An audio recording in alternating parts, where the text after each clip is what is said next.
मित्रों नमः संस्कृताय।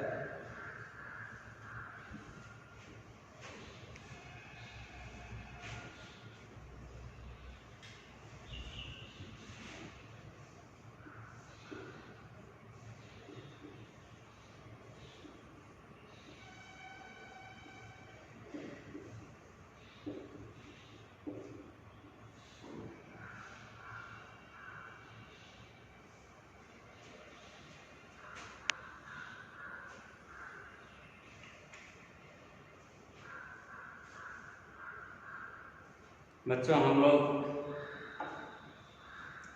संस्कृत व्याकरण में कुछ चीजें जैसे संस्कृत वर्णमाला हो और माहेश्वर सूत्र हुआ,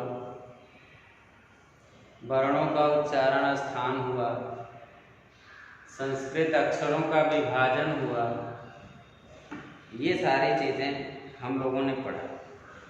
अब थोड़ी सी कॉमन चीज़ें जिस पर हम संस्कृत व्याकरण में प्रकाश डालेंगे, हमें जानना चाहिए। यहाँ देखिए, आपकी किताब में कक्षा 6 की लिखा है लिंग। क्या लिखा है? लिंग। तो हम लोग इसका चर्चा करेंगे। पहले लिंग पर,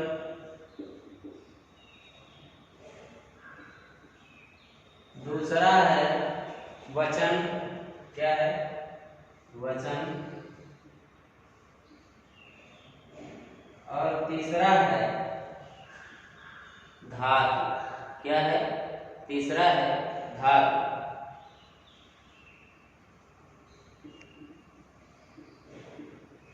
हम इन तीन पर इस वीडियो में विचार करेंगे।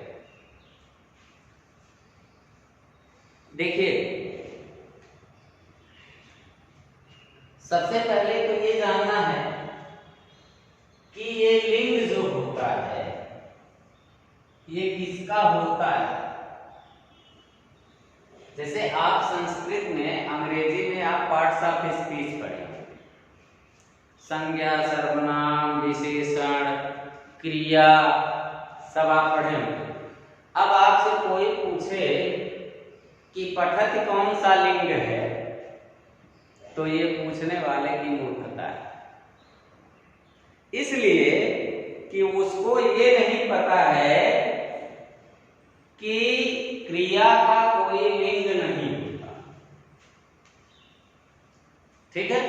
अब अगर आपसे कोई जो आश्चर्यबोधक है, अगर उसका आपसे लिंग पूछे तो वो मूर्ख है, क्योंकि सबका लिंग निर्धारित नहीं होता। किसका निर्धारित होता है? सिर्फ दो चीजों का। किसका किसका? एक संज्ञा का और दूसरा सर्वनाम का। किसका? देखिए, लिंग हम पढ़ रहे हैं। अब लिंग दो चीजों का निर्धारित होता है, एक संज्ञा का और एक दूसरा क्या है? दूसरा है सर्वनाम। अब इससे आप थोड़ा सा पहचानिए कि आप देखिए, राम है, पुस्तकम पठति। ठीक? राम है, पुस्तकम पठति। अब यहां पर या एक चीज और देखिए, सह पुस्तकम पठति। ये दो वाक्यों के माध्यम से हम जानने का प्रयास करेंगे।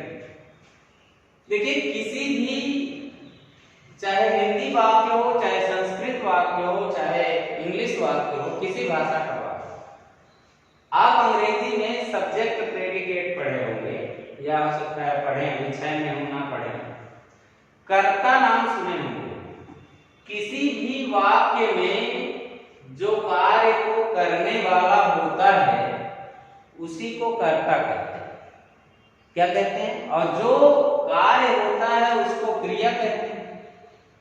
मेरी बात को ध्यान से सुन के समझेंगे तब आएगा, नहीं समझ पाएंगे कि किसी भी वाक्य में कार्य जिसके माध्यम से होता है, कार्य को जो करता है उसी को कर्ता कहते हैं। मतलब कार्य जिसके द्वारा संपन्न किया जाता है। जैसे एक उदाहरण लीजिए कि मेरे द्वारा, जैसे मान लीजिए कि सुधाकर बच्चों को संस्कृत पढ़ाता है। अब जरा आप सोचिए कि यहाँ संस्कृत पढ़ाने का कार्य कौन कर रहा है, सुधाकर कर रहा है। तो सुधाकर इस वाक्य का क्या है, कर्ता धर्ता। नहीं कहा में कहते हैं भैया यह कार्य का कर्ता धर्ता तू ही है। तो कर्ता धर्ता माने इस पढ़ाने क्रिया का कर्ता कौन है, सुधाकर है। या पुस्तक पढ़ने की क्रिया का कर्ता कौन है, राम है। तो यही जो राम है, आप संज्ञा पढ़े होंगे कि noun is the name of person place और थिंग्स। नाउन पढ़े ही नहीं पढ़े, noun is the name of person place और थिंग्स। कि मतलब क्या कि किसी व्यक्ति का नाम, किसी वस्तु का नाम, किसी स्थान का नाम, मगर नाम है तो उसको हम क्या कहते हैं, संज्ञा कहते हैं। अब यहाँ आप देखिए कि ये राम क्या है, संज्ञा है। क्या है, राम क्या है, संज्ञा है। अब इस यहाँ पर लिखा है कि लिंग जो संस्कृत में होता है वो संज्ञा और सर्वनाम का होता है। किसका होता है, संज्ञा और सर्वनाम का होता है। तो जैसे अंग्रेजी में ही सी इट सर्वनाम है, आई ई यू दे सर्वनाम है, वही चीजें संस्कृत में भी सह है, ये सर्वनाम है। क्या है, सह जो है ये सर्वनाम है। किसके जगह, देखिए आप पढ़े होंगे कि संज्ञा के स्थान पर प्रयोग किए जाने वाले शब्द को क्या कहते हैं, सर्वनाम कहते हैं। क्या कहते हैं, सर्वनाम। तो यहाँ देखिए राम पुस्तक पढ़ता है, राम के जगह वह पुस्तक पढ़ता है। अंतर दोनों में क्या है कि यहाँ एकदम जाहिर है कि पुस्तक कौन पढ़ता है, राम पढ़ता है। और यहाँ कर्ता इनडायरेक्ट रूप से लगाया गया, अप्रत्यक्ष रूप से लगाया गया कि आप कहेंगे कि वह पुस्तक पढ़ता है। वह माने आप नाम नहीं लेंगे, लेकिन इनडायरेक्ट रूप से उसी राम की तरफ उंगली करके आप बताएंगे कि वह पुस्तक पढ़ता है, इशारा करके। तो दोनों ही मतलब कहने का कि इससे सीधा व्यक्ति वस्तु स्थान का बोध होता है, और इससे सीधा ना हो करके होता है व्यक्ति वस्तु स्थान का बोध, लेकिन क्या है कि अप्रत्यक्ष रूप से होता है। किससे होता है, अप्रत्यक्ष रूप से होता है। तो इसमें भी क्या होता है कि इस पर और इस पर दोनों का हम लिंग निर्धारण करते हैं, लिंग के हिसाब से।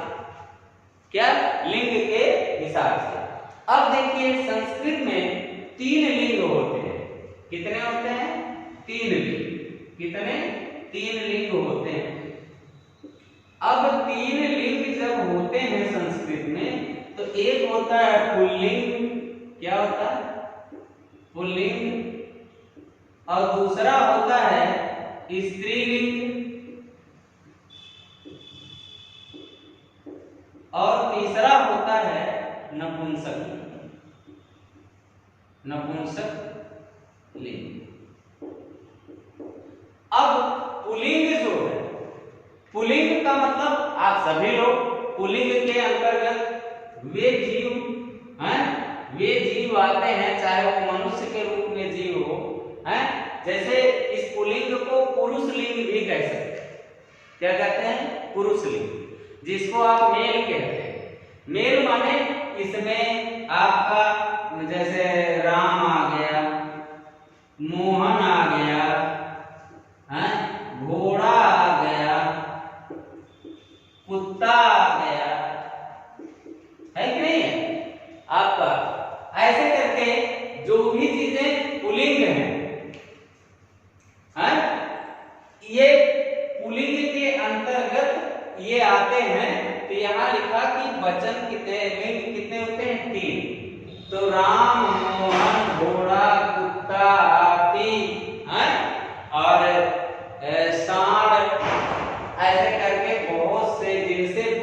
का ज्ञान हो, है, उसको हम पुल्लिंग कहते हैं।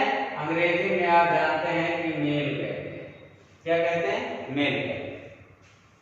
दूसरी चीजें यहाँ ध्यान दीजिए कि एक है स्त्रीलिंग, इसमें बहुत बड़ी चीज नहीं, ये भी आप जानते हैं कि क्या हो सकती है कि स्त्री, कोई भी स्त्री हुई। अब स्त्री का नाम आप चाहे जो राधा, मीरा, ठीक। अब यहाँ घोड़ा है तो घोड़े की पत्नी घोड़ी, है कि नहीं है? ऐसे करके तमाम चीजें आप जो फीमेल है उनको स्त्रीलिंग कहते हैं। क्या कहते हैं? स्त्रीलिंग। तो ये है फीमेल। अब यहाँ नपुंसक लिंग के अंतर्गत वे चीजें आती हैं जो इनके इतर होते हैं। जैसे आपके क्लास में मुझे मेज दिख रहा है, क्या दिख रहा है? मेज। दूसरा क्या दिख रहा है? मकान। क्या दिख रहा है? कुर्सी। क्या होता है? कुर्सी। पुष्प, पुष्प माने फूल, है? क्या है? वृक्ष। क्या है? वृक्ष। ये सब क्या है? ये सब नपुंसक लिंग के अंतर्गत आते हैं। समझ में आया? तो ये आपके 3 लिंग हो गए। अब देखिए ये जो सर्वनाम है, ये जो सर्वनाम है, थोड़ा सा इसके बारे में हम यहां जानेंगे कि ये कई सर्वनाम तीनों लिंगों में प्रयोग होता है। इस पर थोड़ी चर्चा कर लीजिए। एक ही सर्वनाम, जैसे मान लीजिए वह पुस्तक पढ़ता है तो हो जाएगा सह पुस्तकम पठति, यहाँ अनुस्वार होगा। अगर वह पुस्तक पढ़ती है तब यहां सह लगा देंगे तो गलत हो जाएगा, क्योंकि पढ़ती है से स्त्रीलिंग का ज्ञान। किसका होता है? स्त्रीलिंग। तो अब आप यहां देखिए कि जैसे यहां है कुछ सर्वनाम तीनों लिंगों में एक जैसे प्रयोग किए जाते हैं। जैसे देखिए एक सर्वनाम है असमर्थ। क्या है? असमर्थ, जिसका रूप हम अहम आवाम वयम से चलाते हैं। किसमें चलाते हैं? अहम आवाम वयम। और एक है युष्मद्। क्या है? एक है युष्मद्, और युष्मद् का रूप हम किससे चलाते हैं? त्वम, युवाम, यूयम। तो ये तो थोड़ा सा लिख लीजिए कि अहम आवाम वयम, सह तौ ते, सह तौ ते। फिर है त्वम, युवाम, और एक क्या है? यूयम। और एक और है अहम। ये सर्वनाम पढ़ रहे हैं, आवाम, वयम। अब यहां इसको जो है, अब यहां आप कह सकते हैं एक वचन, द्विवचन और बहुवचन। ये इधर पुरुष होता है, प्रथम पुरुष है, मध्यम पुरुष, और क्या होता है? उत्तम पुरुष। क्या होता है? उत्तम पुरुष। अब प्रथम पुरुष, मध्यम पुरुष, उत्तम पुरुष, ये है। जरा यहां गौर करिए आप लोग कि देख लें दिख रहा है कि नहीं दिख रहा है। हाँ, दिख रहा है। तो ये जो सर्वनाम है आपके प्रथम पुरुष, यहीं पर समझना है कि देखिए मध्यम पुरुष का जो सर्वनाम है और ये जो उत्तम पुरुष का सर्वनाम है, ये सभी लिंगों में एक जैसा, जैसे एक जैसे प्रयोग होते हैं। इसमें लिंग बदलने पर इनमें कोई परिवर्तन नहीं होता। किस सर्वनाम में? मध्यम और उत्तम पुरुष के सर्वनाम। क्यों नहीं होता? जरा ध्यान दीजिए कि जैसे अगर आपसे कह देंगे तुम पढ़ते हो तो भी तुम लगेगा, पुरुष का ज्ञान हो रहा है। तुम पढ़ती हो तो भी तुम ही लगेगा, उसमें कोई अंतर नहीं है।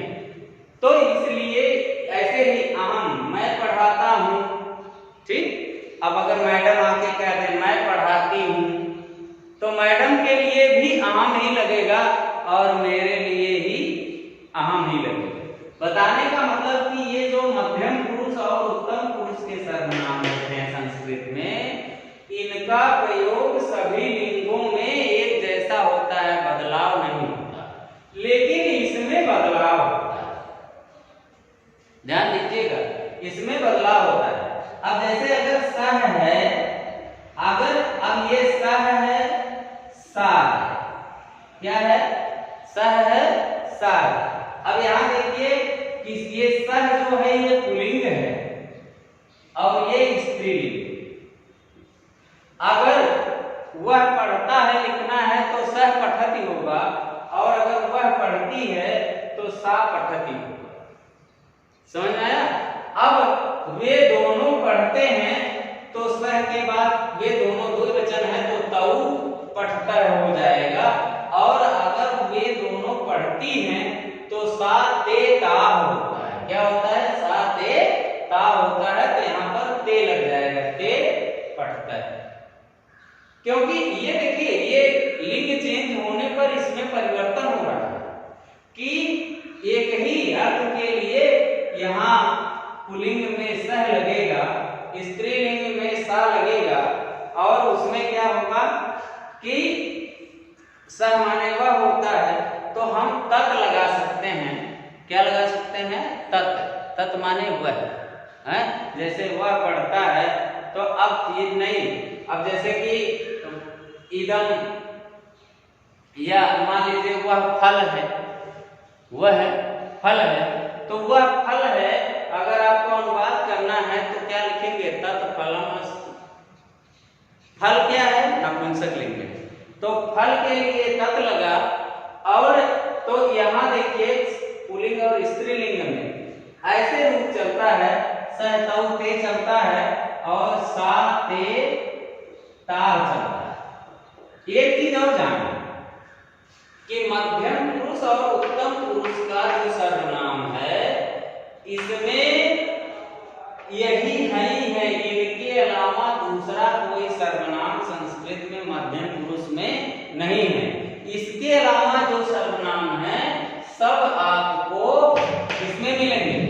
पुल्लिंग, इसी में मिलेंगे, प्रथम पुरुष में ही मिलेंगे, और सबका रूप जो है वो एक पुल्लिंग, स्त्रीलिंग और नपुंसक लिंग में बदल जाता है। ठीक, तो अब जैसे अभी एक सर्वनाम और लीजिए, अयम। एक मिनट बच्चों देखते हैं, वीडियो हो सकता है लंबा हो रहा है।